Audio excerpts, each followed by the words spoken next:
Evening everyone, welcome to a brand new vlog. আজকে হচ্ছে 23rd April 2024 আর আজকে কিন্তু সেই দিনটা, মানে আজকে হচ্ছে 50 নম্বর ভ্লগ আমাদের চলছে। তো বাজে এখন বিকাল 5টা। আর কালকের ভ্লগে তোমরা যেরকম দেখেছো আমি সমস্ত প্যাকেটগুলো রেডি করে রেখেছিলাম, আজকে সেগুলো নিয়ে যাব, সেগুলোকে ডিস্ট্রিবিউট করতে। আর কোথায় যাব সেটা তোমাদের যেতে যেতে বলছি। So let's go. তো এখন এই বড় ব্যাগটার মধ্যে সব কটা প্যাকেট ঢুকিয়ে নিয়ে আমরা বেরোবো। আর আজকে আমার সাথে যাবে ক্রিশ। তো চলো তাড়াতাড়ি করে ভরে নিই। একটা লাইন তৈরি কর, একটা বা দুটো লাইন তৈরি কর। আমাদের এই পুরো বড় ব্যাগটা রেডি। এবার এটাকে নিয়ে যাওয়াটা কি করে যাব সেটাই ভাবতে হবে। যাবো স্কুটিতে। তো চলো এবার বেরোই। তো ফাইনালি আমরা বেরিয়ে পড়েছি আর এখন বাজে বিকাল 5:30। তো অলমোস্ট রোদটা অনেকটাই পড়ে গেছে, যার জন্য এখন গরম লাগছে না। আর স্কুটিতে যাচ্ছি বলে বেশ ভালোই ঠান্ডা ঠান্ডা হাওয়া লাগছে। এদিকে দেখো সূর্যাস্তের সময় কি সুন্দর আকাশটা হয়ে আছে। আর আজকে আমাদের ডেস্টিনেশন হলো ভূতনাথ। তো এই সময় সূর্যাস্তের ঠিক এই সময়টায় বাগবাজার ঘাটে গিয়ে বসলে এত সুন্দর লাগে। তো সেই পথ ধরেই আজকে যাব, দেখা যাক তোমাদের সাথে কতটা দেখাতে পারি। তো এখন চলে এসেছি শ্যামবাজার পাঁচমাথার মোড়, এখান থেকে একদম সোজা বেরিয়ে যাব। তারপরে এই টার্নটা থেকে বাঁদিকে নিলেই কিন্তু চলে যাব বাগবাজার ঘাট। আর এইখানে আজকে যেহেতু হনুমান জয়ন্তী, একটা খুব শুভ দিন, তাই জন্য সব জায়গায় আছে মন্দিরে এরকম পুজো হচ্ছে, গান বাজনা হচ্ছে।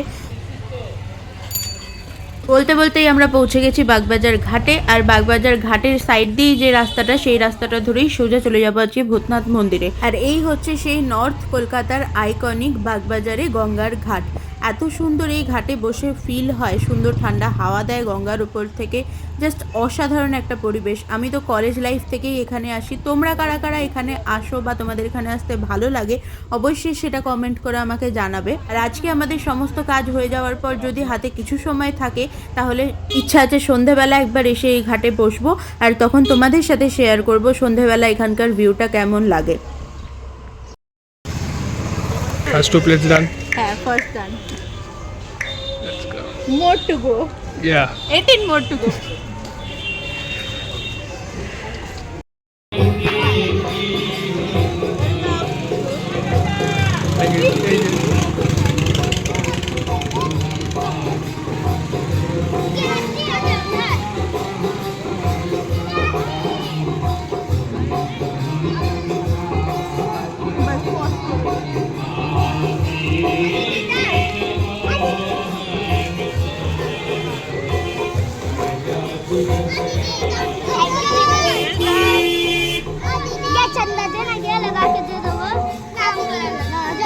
ছোটটাকে দাও। ওই সামনে থেকে চলে এসছে। ওই সোনাদি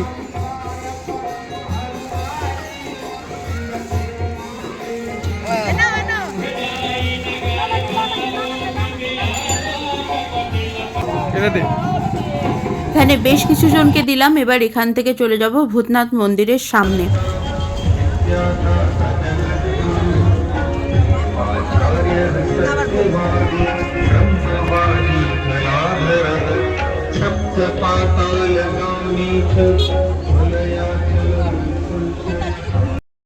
সো ফাইনালি আর কিছু শেষ হচ্ছে না। আমি 20টা প্যাকেট বানিয়ে এনেছিলাম আমরা, এতজন। আমার নিজের এখন খারাপ লাগছে, লিটারালি খারাপ লাগছে। আমি পরের দিন ভাবছি বড় অ্যামাউন্টে নিয়ে আসতে হবে, পরের দিন সত্যি আরো বেশি করে নিয়ে আসতে হবে। আর আমি সবাইকে দেবো। এবার বড় ছোট রকম এটা আনতে হবে, সবাইকে দেওয়া যায়। অবভিয়াসলি আমার সবাইকে আমার পক্ষে দেওয়া পসিবল না। তো আজকে আমি 20 জনকে চেষ্টা করেছি, পরের দিন চেষ্টা করবো আরো হয়তো 20 জন, বা তোমাদের যদি সাপোর্ট পাই তাহলে আরো কিছু জন বেশি। দেখা যাক। তো এই ভিডিওটা তোমরা বেশি করে শেয়ার করে দাও, যাতে আমি আরো অনেক বেশি মোটিভেশন পাই, প্লাস আমি সাপোর্ট পাই যে আরো বেশি লোকজনকে দেওয়া। তো এখন আমরা ভূতনাথ মন্দিরে পুজো দেবো।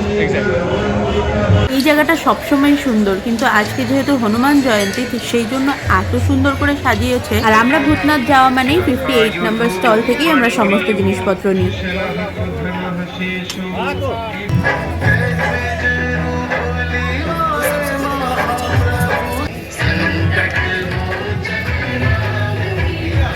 পুজো দেওয়া খাওয়া হয়ে গেছে আর এখন আমরা চলে এসেছি আহিরিটলা ঘাটের পাশে লালু ভুলুর ঘুগনির দোকানে। এই দোকানটা কিন্তু খুবই ফেমাস, মাত্র 25 টাকায় মাটনের চর্বি দেওয়া একদম ঘুগনিটা হয়।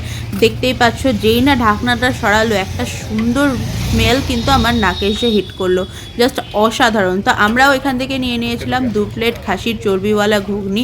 প্রথমেই বাটিতে দিয়ে দিল 1 থেকে 1.5 হাতা মতো কোয়ান্টিটিতে ঘুগনি, তার উপর থেকে দিয়ে দিল বিট নুন, তার সাথে পেঁয়াজ কাঁচা লঙ্কা দিয়ে ধরিয়ে দিল আমাদের হাতে। আর ঘুগনির মধ্যে কিন্তু বড় বড় সাইজের মাটনের চর্বি, আর ঘুগনিটা একদম পাতলা নয়, আর খেতে কিন্তু খুবই ভালো। চলো এবারে গিয়ে একটু বাগবাজার ঘাটে বসি। আর ফেরার পথে দুর্গা ঠাকুরের এই মূর্তিটা দেখে হঠাৎ কেমন পুজো পুজো ফিল হলো। তো যাই হোক, আজকে সন্ধ্যেটা তো খুবই ভালো কাটলো। এবার আস্তে আস্তে ফিরছি বাড়ি। তোমাদের কেমন লাগলো এই ভিডিওটা সেটা আমাকে অবশ্যই কমেন্ট করে জানাবে। আর যদি ভালো লেগে থাকে তাহলে প্লিজ লাইক করে দিও আর শেয়ার করে দিও। বাকি আজকের ব্লগটা এখানেই এন্ড করছি। যদি ভালো লেগে থাকে তাহলে প্লিজ আমার ইউটিউব চ্যানেলটা সাবস্ক্রাইব করে দিও, ফেসবুকে আমার পেজটা ফলো করে নিও। And yes, be grateful for what you have and make always good choices. দেখা হবে পরের একটা ব্লগে। Till then, tata.